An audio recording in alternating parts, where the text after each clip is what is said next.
धर्म ग्रंथों में भगवद गीता एक ऐसा धर्म ग्रंथ है जिसमें मनुष्यों के मन में उठने वाले प्रश्न को विस्तार से बताया गया है।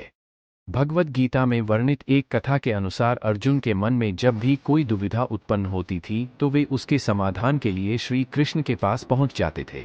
एक दिन की बात है, अर्जुन श्री कृष्ण के पास आए और उनसे बोले, हे वासुदेव, मुझे एक दुविधा ने घेर रखा है और उसका समाधान आप ही बता सकते हैं।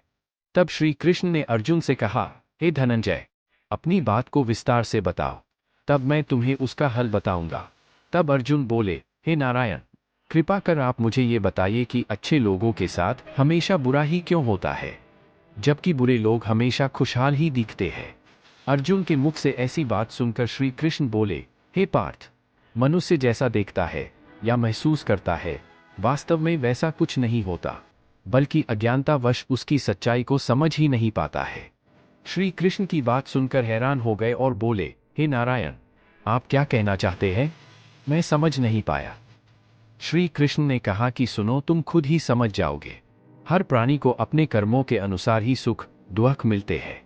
अर्थात जो अच्छे कर्म को करता है उसे अच्छा फल मिलता है और जो बुरे कर्म करता है उसे बुरा फल मिलता है, क्योंकि अच्छे कर्म और बुरे कर्म इंसान पर ही निर्भर करता है। प्रकृति प्रत्येक को अपनी राह चुनने का मौका देती है, पर इसका फैसला करना कि वह किसके साथ चलना चाहता है, यह व्यक्ति विशेष की इच्छा पर निर्भर करता है। फिर कथा सुनाते हुए श्री कृष्ण जी बोले, बहुत समय पहले की बात है। एक नगर में दो पुरुष रहते थे, जिनमें से एक व्यापारी था जिसके लिए अपने जीवन में धर्म और नीति की बहुत महत्ता थी। वह पूजा पाठ और भगवान की भक्ति में बहुत विश्वास करता था। चाहे कुछ भी हो जाए वह मंदिर जाना नहीं भूलता था, न ही धर्म दान के कार्य में कोई कमी नहीं करता था। चाहे कुछ भी हो जाए वह भगवान की नित्य ही पूजा अर्चना किया करता था। वही दूसरी और उसी नगर का वह दूसरा पुरुष पहले पुरुष से बिल्कुल ही विपरीत था। वह मंदिर तो जाया करता था पर पूजा करने नहीं, मंदिर के बाहर से चप्पल और धन चुराने के लिए। उसे दान धर्म न्याय नीति किसी से कुछ लेना देना नहीं था। इतना ही कि वह मंदिर जाकर वह चोरी किया करता था। ऐसी तरह समय बीतता गया और एक दिन उस नगर में जोर की बारिश हो रही थी, जिसकी वजह से उस नगर में पंडित के अलावा कोई नहीं था। ये बात जब दूसरे पुरुष को पता चला तो उसके मन में ख्याल आया कि अब ये सही मौका है मंदिर के धन को चुराने का। वह मंदिर तो जाया करता था पर पूजा करने नहीं, मंदिर के बाहर से चप्पल और धन चुराने के लिए। उसे दान धर्म न्याय नीति किसी से कुछ लेना देना नहीं था। इतना ही कि वह मंदिर जाकर वह चोरी किया करता था। ऐसी तरह समय बीतता गया और एक दिन उस नगर में जोर की बारिश हो रही थी, जिसकी वजह से उस नगर में पंडित के अलावा कोई नहीं था। ये बात जब दूसरे पुरुष को पता चला तो उसके मन में ख्याल आया कि अब ये सही मौका है मंदिर के धन को चुराने का। अब वह बारिश में ही मंदिर पहुंच गया। मंदिर पहुंचते ही उस चोर व्यक्ति ने पंडित से नजर बचाते हुए सारे धन को चुरा लिया और बड़ी प्रसन्नता से वहां से निकल गया।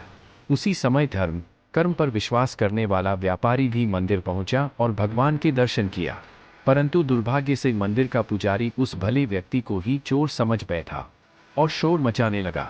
शोर सुनते ही मंदिर में लोगों की भीड़ जमा हो गई और सभी लोग उस भले व्यापारी को ही चोर समझ बैठे, फिर उसे अपमानित करने लगे। यह सब देखकर वह भला व्यक्ति हैरान रह गया और उसे समझ नहीं आ रहा था कि उसके साथ ये क्या हो रहा है। फिर वह लोगों से बचता हुआ किसी तरह वह मंदिर से निकल गया, लेकिन दुर्भाग्य ने उसका साथ वहां भी नहीं छोड़ा। मंदिर से बाहर निकलते ही वहां एक गाड़ी से टकरा गया और वह भला व्यक्ति घायल हो गया। फिर वह व्यापारी लंगड़ाते हुए घर को जाने लगा। तभी रास्ते में उसकी मुलाकात उस दुष्ट व्यक्ति से हुई जिसने मंदिर का धन चोरी किया था। वह दुष्ट व्यक्ति झूमता और नाचता हुआ जोर जोर से बोल रहा था कि आज तो मेरी किस्मत ही चमक गई, एक साथ इतना सारा धन उसे मिल गया। जब व्यापारी ने उस दुष्ट की बातें सुनी तो उसे बहुत हैरानी हुई और क्रोधित होकर उसने अपने घर जाकर भगवान की सारी मूर्तियां निकालकर फेंक दी और भगवान से नाराज होते हुए अपना जीवन व्यतीत करने लगा। कुछ समय पश्चात दोनों ही व्यक्तियों की मृत्यु हो गई और दोनों ही यमराज की सभा में पहुंचे। उस व्यापारी ने उसी दुष्ट व्यक्ति को खड़ा देख क्रोधित स्वर में पूछ ही लिया, मैं हमेशा अच्छे कर्म करता था, पूजा पाठ दान धर्म में विश्वास करता था, जिसके बदले जीवन भर अपमान और दंड ही मिला, और इस अधर्म करने वाले पापी को नोटों से भरी पोटली। आखिर क्यों? इस पर यमराज ने उस भले व्यक्ति को बताया कि पुत्र, तुम गलत सोच रहे हो। जिस दिन तुम्हें गाड़ी से टक्कर लगी थी, वास्तव में वह दिन तुम्हारे जीवन का आखिरी दिन था। तुम्हारे द्वारा किए गए अच्छे कर्मों के कारण ही तुम्हारी मृत्यु एक छोटे से चोट में परिवर्तन हो गई। इस दुष्ट व्यक्ति के बारे में जानना चाहते हो तो पुत्र, इसके भाग्य में राजयोग्य था, जो कि इसके दुष्ट कर्म और अधर्म के कारण एक छोटे से धन की पोटली में परिवर्तित हो गया। श्री कृष्ण अर्जुन को कथा सुनाने के बाद कहते हैं, पार्थ, अब तुम्हें तुम्हारे प्रश्न का उत्तर मिल गया।